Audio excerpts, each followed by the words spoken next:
Hello, maunang morning. Ngayon nga pala mag-harvest na naman kami. Ayan. Nanguha kami ng sitaw.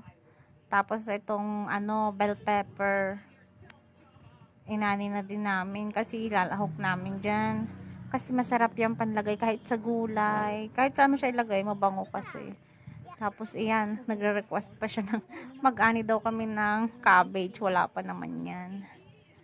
Siyang mag-aani, ayan, naisipan niya mag-aani ng strawberry na naman kasi may nakita siya, hilaw pa yung mga bunga kasi kakaani lang namin, pero ayan, pumitas siya ng isa lang daw kasi nga next day pa yan siguro maghihinugan yung mga strawberries namin.